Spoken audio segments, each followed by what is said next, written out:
Some people say that mass immigration into the United States can help reduce world poverty.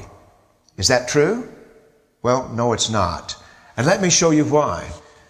This gumball represents the 1 million legal immigrants that the United States has taken every year on average since 1990. Now, who in the world deserves our humanitarian compassion? The World Bank has one measure of the desperately poor of the world. They make less than $2 a day. And how many people make less than $2 a day in the world? Well, let's start with Africa. In Africa alone, there are 650 million people who make less than $2 a day. 650 million.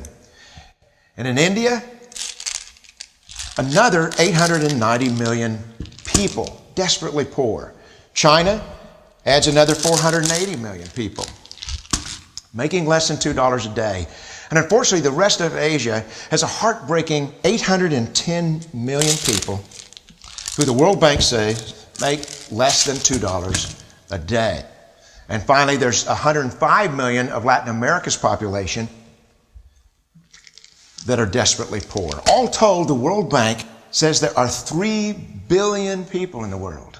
3 billion people who are desperately poor, making less than $2 a day. That's 3,000 gumballs. And every year, we take 1 million and suggest that we've somehow made a humanitarian difference. Of course, we don't pull our immigrants from these desperately poor populations, do we? These people are too poor, too sick, too disconnected to make it here as immigrants. We tend to pull our immigrants out of the better off poor of the world. And Mexico tends to define the type of immigrant that we bring here because the plurality of people come from Mexico. And Mexico is poor. How many people in the world live in countries that have average incomes lower than that of Mexico? And the World Bank tells us that that number is these 3 billion plus another 2.6 billion people. 5.6 billion people in the world who live in countries with average incomes below that of Mexico. That's 5,600 gumballs. And so what is it that the elites are telling us? They're telling us that when we take this 1 million immigrants, that we somehow or another are tackling world poverty. And we have to do it regardless of the effect on our unemployed, the working poor, the most vulnerable members of our society, regardless of the effect on our natural resources. Even if we went by the most radical proposals in Washington, which are to actually double our immigration to 2 million a year,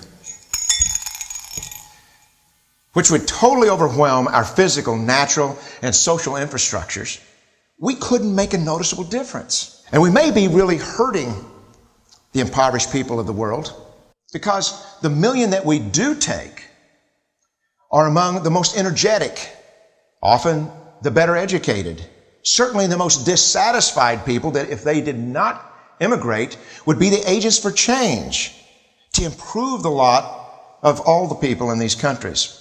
The true heroes in the global humanitarian field are the people in these countries who have the wherewithal to immigrate to another country, but instead stay in their countries, to apply their skills to help their fellow countrymen. Unfortunately, our immigration system tends to entice these very type of people to abandon their countrymen.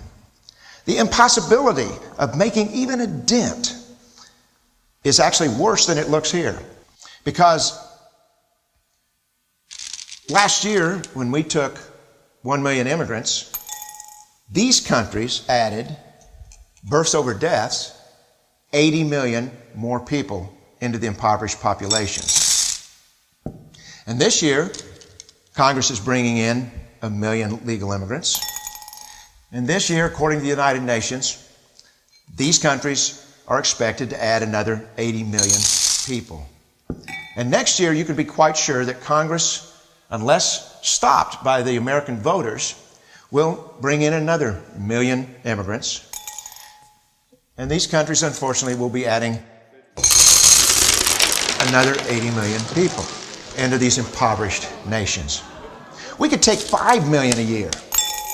But we'd never get ahead of what's happening in these countries. Not in this century. Don't you see?